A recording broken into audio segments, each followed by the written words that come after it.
Selamat siang, teman-teman, Ibu. Perkenalkan, kami dari kelompok 5 akan presentasikan materi mengenai KNN atau Key Nearest Neighbor. Saya sendiri ada saya sendiri Joseph Eric, dan ada Kak Sutaka, ada Vincentius Indra Litgo, dan ada Libagir.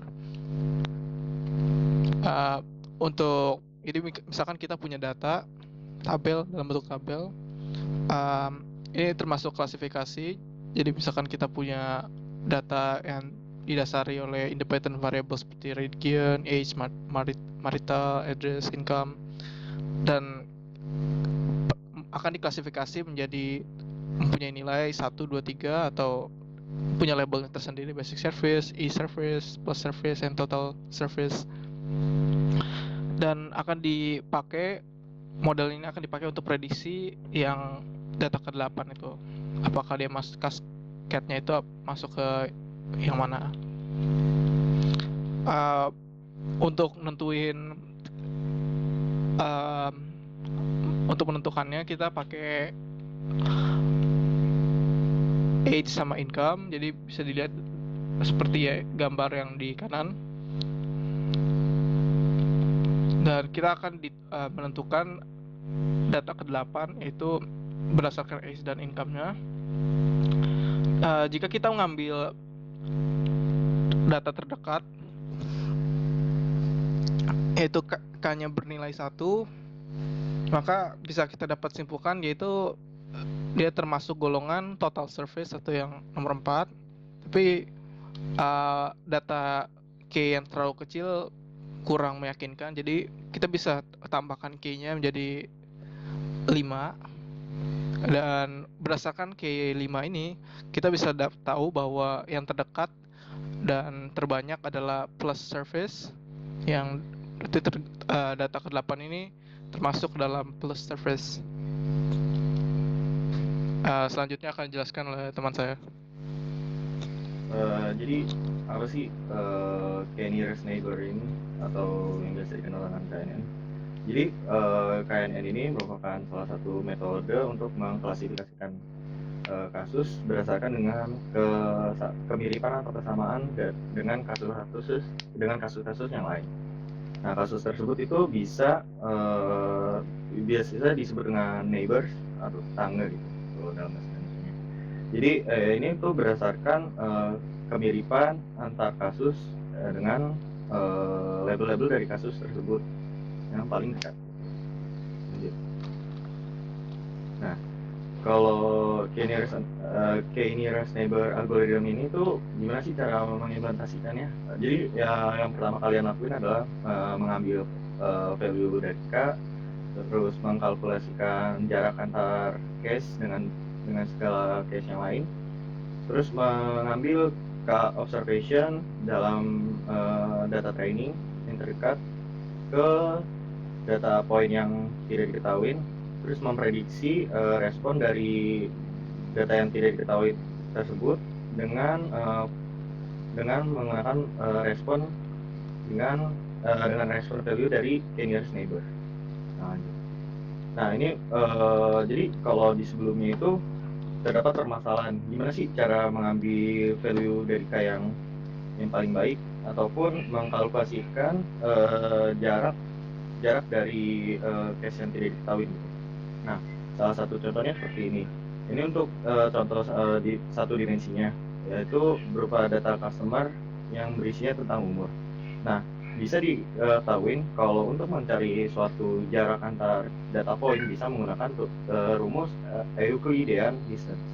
Rumusnya data point lebih besar dikurangi data point yang lebih kecil, dikuadratkan, lalu diakar, dan ketemulah hasilnya 4, yaitu ini sebetulnya yang di PowerPoint-nya salah, jadi harusnya 54 dikurangi 50 terus dikuadratkan, terus baru diakarkan kembali dan hasilnya 4. Nah, ini selanjutnya kalau untuk yang 2 dimensi dengan melihat datanya berupa umur dan income, dan kita juga masih bisa menggunakan rumus Euclidean dengan rumus seperti berikut. Nah, jadi data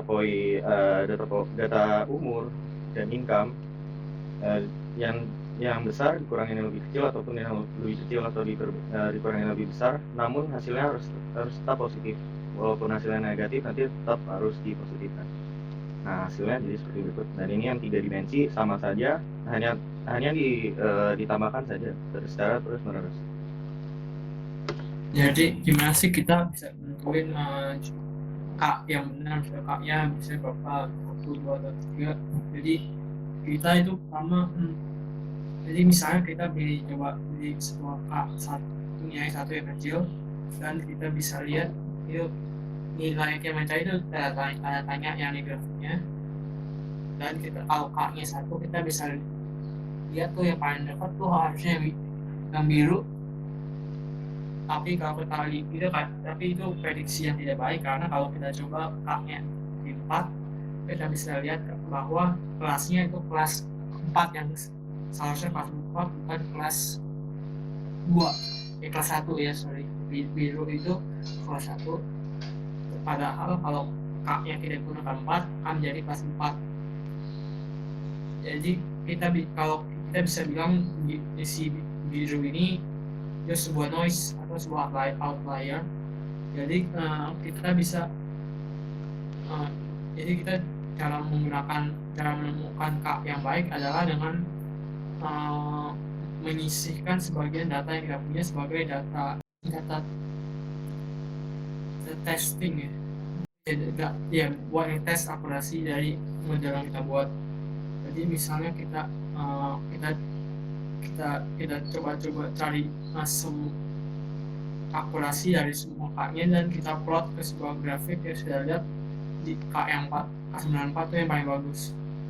Nah, selanjutnya, jadi kita juga bisa menggunakan KNN untuk regresi, untuk prediksi harga sebuah rumah. Kita bisa lihat kayak nearest neighbor-nya, kayak dari atribut-atributnya, bisa atribut-atributnya seperti luas, tahun bangun, jumlah kamar, dan lain-lain bisa digunakan untuk memprediksi harga dari rumah yang kita ketahui ini. Jadi sekian, terima kasih. Nanti akan ada penjelasan dari source code yang labnya. Untuk source code-nya ini sama aja dengan yang di Cognitive Class, tapi bedanya udah dimasukin ke Google Colab. Jadi objektifnya ini memakai k-nearest neighbor untuk klasifikasi data, dan ya kurang lebih kayak gini ilustrasinya. Misalnya K-nya 3, dia bakal ngambil 3 titik di sini. K-nya 6 akan ngambil segini, dan ya kita mau cari K-nya, kita pengen tahu K berapa yang cocok untuk data tersebut. Yang pertama kita install scikit-learn. Setelah install scikit-learn, kita install load library yang kita bisa pakai, ada NumPy, Matplotlib, Pandas, NumPy, sklearn. Setelah itu kita mau ambil dataset yang udah ada di PPT sebelumnya, yaitu jika ada suatu provider telekomunikasi yang pengen mensegmentasi customer berdasarkan polanya, dan kategori customer ini dibagi menjadi 4 grup, udah ada labelnya juga, dan lalu target dari field yang kita pengen dapat seperti sebelumnya itu adalah cascade ya, cascade customer cat. Setelah datanya kita load, CSV-nya kita udah dapat, kita df dan kita read dan jadiin table seperti ini tabelnya.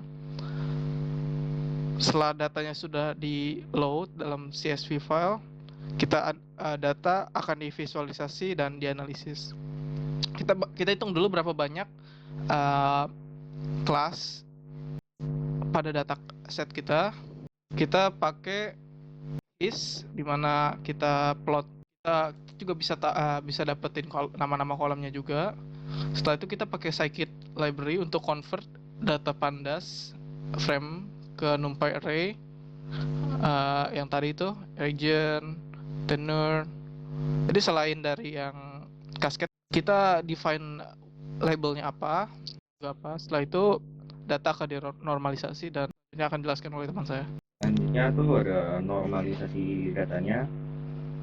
Normalisasi ini itu lalu dilakukan data training. Nah, jadi di sini untuk mengetahui kira-kira akurasinya seperti apa. Selanjutnya itu langsung melakukan klasifikasi KNN. Yang pertama harus dilakuin adalah mengimport KNN-nya dari scaler, terus kemudian juga data di training kembali dengan K sama dengan 4. Nah, setelah memasukkan value K, kita dapat memprediksi dari datasetnya tersebut. Nah, itu keluar datanya, array-nya. Selanjutnya kita langsung mencari kira-kira seberapa akurasi yang udah kita lakukan sebelumnya. Nah, bisa dilihat akurasinya cukup cepat. Nah, selanjutnya ini masuk ke praktisnya.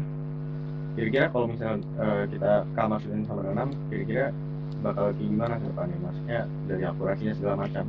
Dan ternyata walaupun perbedaan K sama dengan 6, ternyata akurasi datanya tuh sedikit lebih akurat. Nah, gimana dengan K yang lainnya? Nah, K yang lainnya ini bisa dijelasin sama teman saya karena ini udah hampir selesai. Oke, jadi kayak kita bisa kita kode yang ini kita coba buat. Jadi kita mau mencoba membuat sebuah model dengan banyak jumlah kakaknya dari 1 sampai 10 ya, for n in range 1 sampai ks. Jadi kita bikin modelnya, bisa kita fit, kita train, kita lihat akurasinya, bisa kita print min akurasinya. Jadi bisa dilihat, terus kita plot min akurasinya, dan bisa kita lihat bahwa yang terbaik adalah K-nya 9 dengan akurasi 0,34 atau 34%. Sekian dari Kang Kopima, terima kasih.